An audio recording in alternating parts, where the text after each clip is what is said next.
I'm about to start the show, Mr. Goat. Hold on. I'm looking at a couple comments, see if I see anything that gets me juiced, gets me inspired for the show today. Are you joking? People smoke weed. Tough questions. Nobody cares about COVID. Blah, blah, blah. Dude, take some Xanax before recording your next video. Hello, and welcome to another exciting edition of Coffee Chat Tennis. Today, in the cup, an exotic Arabica bean that has a sweet, sweet coffee aroma full of flavor. And in our tennis hopper, of course, for discussion today, we'll cover many topics, such as advice given to Novak Djokovic by basketball legend Kobe Bryant, who recently passed away. We'll cover a tennis podcaster who came out as heterosexual. Tennis fans around the world react with sadness. Some tennis fans approve of him, nevertheless. We'll talk about that. Also, Hooby Dooby, banned from the show Coffee Break Tennis, not to be confused with Coffee Chat Tennis, which is the show you're currently watching. Stefanos' dad, will he be back after firing his coach? It certainly appears so. We'll talk about that. And delusional tennis fans who don't believe in Djokovic haters around the world. We'll talk about proof that from the very best source imaginable, a Djokovic hater himself. And finally, on today's discussion, Coffee Chat Tennis, we'll talk about Novak Djokovic. Is he a man? Is he a machine? Perhaps AI is already here amongst us, as Novak Djokovic has proven his dominance again with yet another comeback from 2 sets to love down in a major tennis match. Is Novak Djokovic in fact a real man, or is he a sex robot from the future that's been deprogrammed to play tennis instead of being a sex robot? Find out today in Coffee Chat Tennis. Too much energy, too high energy. What a complaint. I mean, that's kind of what we do here at Coffee Break Tennis. We like to bring it, just like a tennis player in a tennis match, a Grand Slam match. I mean, who hasn't heard the famous quote from Dominic Thiem, former winner of this tournament, the US Open in 2020? Who hasn't heard that famous quote? I think he said it in 2020 when he said, Hoch Energie ist das Spezialität auf dem Coffee Break Tennis YouTubens.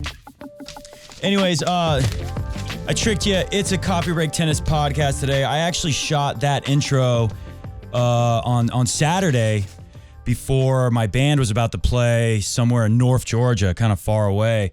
And I tried so hard to squeeze a show in, and that's really all I got. So we're not going to talk about those things because there's new things to talk about since. But bring that one thing back up. I told you guys before, you got to believe me. US Open's always the toughest with the late matches to get shows in. You know, I like to do shows right after matches finish, right after I've watched them, and I have a lot of thoughts floating around in my mind after watching these matches.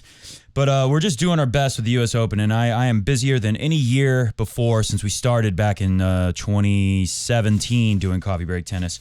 This is the busiest I've ever been with my tennis teaching business. Anyways, happy to be here. I'm not going to complain. I'm not complaining. I'm loving every minute of it. I've got to watch, as busy as I've been, I've still watched a lot of tennis, a lot of watching tennis on the phone, sometimes while driving. Don't tell anyone that. Don't tell. You know, you can look at a stop sign. You can listen at a stoplight. You can watch a point or two sometimes. When you're driving, you can just kind of keep your eye on the road, your hands behind the wheel, and glance down every now and then. Maybe. Anyways, let's take a look at this. I didn't realize this. This was the last time Djokovic, obviously he did it in 2010 also, didn't he? Or at least he saved match points. I can't remember the Federer match if he was down 2 sets to love, the Joker. Either way, he was down match points and wins, but that was on his serve, right? Yeah, Federer had match points returning against the Joker in 2010. Of course, Roger, just like 2019 Wimbledon, had a 40-15 double match point on his serve in 2011. And then Djokovic has already played. He played Yo-Yo. It rhymes with YOLO and Yo-Yo. Go-Yo. Who actually it's a good prep for Fritz because they're kind of similar games, big games. Not as big as, oh my God, Ben Shelton. That guy was outstanding. It's surprising because Ben Shelton, he made it to the quarterfinals at the Australian Open, and he hasn't won 2 matches in a row since. Of course, he's got 1 match in a row in various places around the world. So it's not like he's just been totally shut out. But now he's making another run here, another quarterfinal, 2 quarterfinals in 1 year. It's interesting because Taylor Fritz now has 2 quarterfinals to his name, and Blake Shelton has already tied him on that front. Next up for Blake Shelton, of course, is he's got another American after taking out Thomas Paul, who I had going pretty far. now he's going to be taking on Big Foe. I had Thomas Paul beating Big Foe in the quarterfinals. I'm feeling Blake Shelton beats TFO in the quarterfinals. TFO should win that. But if you've been watching the show, listening to it today for very long, you know that I've never had a ton of faith in Big Foe to go all the way. But, this year's a little different. I put him in the quarterfinals, and I certainly think he could win the match. He should win the match. He's got more experience, just like Taylor Fritz. But Shelton's pretty special. He's kind of like our version of Alcaraz. And the serve, he had 2 serves. I think it was 149 in the same game. 2 149. They were aces, I should point out. Obviously. 2 149. I think they were both up the tee. Anyways, he said it was just raw adrenaline is how he's able to hit it. He said if he had to just do it any other day, not playing in front of a huge crowd at the US Open, he wouldn't have been able to serve that hard. Andy Roddick, I understand, still has the record at 152, but Ben Shelton kind of reminds you of Andy Roddick, except he's a lefty. I was thinking about this. How many big servers are lefties? Because, lefty makes you more dangerous on the serve. And the only one I can think of, because, we've had, Ivo Karlovic and John Isner and Riley Opelka, the artiste, now not a tennis player anymore, I guess. We'll see. Maybe he comes back. We hope. And then I thought of the guy who beat Rafa at Wimbledon. What year was that? Maybe 2017? Wasn't 2018 because Joker beat him that year. But Gilles Muller, remember that guy? Now, Ben Shelton has way more game, moves way better. I think he'll have a better career than Gilles Muller. But you see the power of a lefty with a great serve can take out Rafa at Wimbledon in like a quarterfinal, I think that was. Anyways, a lot of high hopes for Ben Shelton. And, it's good for American tennis that these 3 guys are there. And if Ben Shelton wins, that's even better.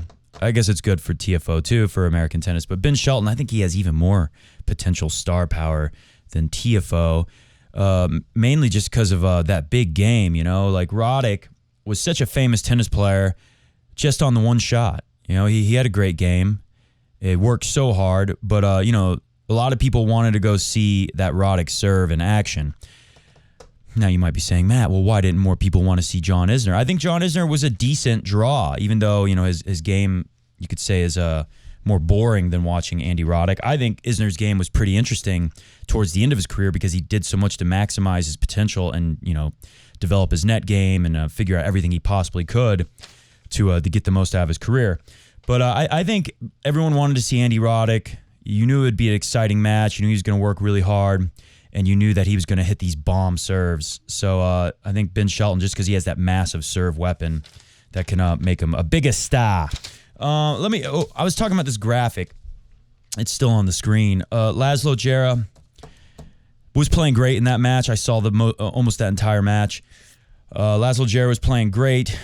Did anyone expect Djokovic not to come back and win? I was a little worried for him. Djokovic said the hardest part, and you can look at the scoreline, 6-1, 6-1, 6-3. He said that 6-3 set, he said really he was nervous about losing this match the whole way through, and especially in that last set when Djere was bringing it pretty hard again, but Djokovic got his game up. That was the big thing. Djokovic's game, not at his best at all in those first 2 sets, but Laszlo was definitely playing very well. Against Goyo the other night, it's almost a better matchup for Djokovic. These guys do a lot of damage with their serve alone, these power guys, and they just don't know what to do when they play someone like Djokovic who's going to make literally like double the amount of returns at higher quality on average than anyone else on tour. That many, like you see stats with a big server who's winning half the points. Serves aren't even coming back. They're either aces or they're service return errors, forced errors by the really good first serves. And then you see that number get cut in half when they play Djokovic, and they need those free points on the serve. The guys, they rely on it. They build a game around it. And, it was awesome seeing Goyo hit some huge forehands and Djokovic just taking it early and sending it back. It looked so fast coming off of Djokovic's racket. And we know Djokovic can generate some power on his own forehand, but, when you hit it really big at Djokovic and he's timing the ball well and taking it early, it looks like he's swinging not as hard as you. He's expending less energy than you, and the ball's coming faster off of his strings as he redirects that power, and he certainly knows exactly where to put it. You can put it right here. Djokovic will tell you where to put it. Let's see this. Is he a sex robot? I don't know about that, but he might be a wolf. He's a nocturnal wolf animal. Djokovic has the record at the US Open for the most match wins at night. Djokovic has tied Roger Federer for most quarterfinal appearances. Also, I think Agassi. Number 1 was Lindell, I believe. Looked like he was too far ahead. Djokovic would have to make 4 more years worth of quarterfinals of the U.S. Open. Not impossible. It's amazing when I say, hey, it's not impossible. Djokovic is 36. You don't think he's going to do well at 40? Federer was 40 or 41 when he made the quarterfinals at the Wimbledon and lost to, can't say it. He's banned. We're not saying his name. Hoovy-dooby. We won't. If we do say it, I'll just say it really quick like that. We'll blur his face. If we have to show an image with his face, a draw with his name on it, we will blur it out for the rest of the year at least. Hoovy-dooby has to do something really good to get off the banned list. But for now, we speak the name Hoovy-dooby no more. You won't hear it again. You won't hear it again. So I hope you remember that. One of my spies is at the match right now. Carlos Alcaraz, like I said, super busy, having to make a video in the middle of play. But one of my spies sent me this Matteo Arnaldi guy. He's playing Alcaraz right now. I think that's his name, Matteo. Is it Matteo Arnaldi? Is that his first name? I had to do a little homework on this guy. I do remember he had a breakthrough. He took out Ruud on clay. He's one of the, Ruud didn't have the best year, obviously. My draw, it's okay. It's not the worst draw. I still have a lot of people. I got Joker in the quarters. I got TFO in the quarters. I got Zverev, Alcaraz, quarters. I had Zverev, Sinner, round 4. Meds and Demon, round 4. Rublev coming through to round 4, which he wasn't looking too good coming in here, so that's a good pick. I got Meds and the guy whose name we can't say anymore, but it's Jack Draper instead. How did Draper, who's had nothing good happen in his career recently? I mean, he's got a big game. Big game can work well here.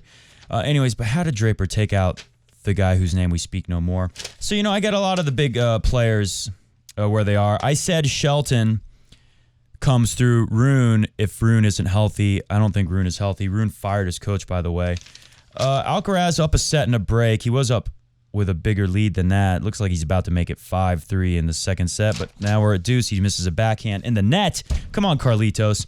I like this Arnaldi guy. His coach, according to his coach, he idolizes Djokovic, and you can see that in his game. I got a spy at the U.S. Open right now who sent me this. Let's watch this clip together and go now. Here comes the serve. He's working on his serve and his forehand. Very solid backhand. I don't know what happened there. Sorry, malfunction. My spies are not always the best cameramen, so you can't see. But look how big Carlos is unloading on the ball. And then this. Very much reminds me of the Joker right there. Doesn't it remind you of the Joker? This guy is an animal in the gym. Watch out for Arnaldi, because a guy that works this hard and is this driven and idolizes the Joker. Maybe we'll see more of him. I think there's a lot to like about his game. I think Alcaraz is going to win today, obviously. But works extremely hard, really solid backhand, developing the serve and the forehand more to make them more weapons. Took out Cam Norrie on a hard court, so that's a pretty good result, huh? And, having some great points like the one you just saw there, he's absorbing all this power from Alcaraz, and as soon as he gets a chance to counterpunch, he does so with devastating effect. That's Joker-like. So, yeah. He says he tries to copy the Joker game in every way possible. Good for Arnaldi.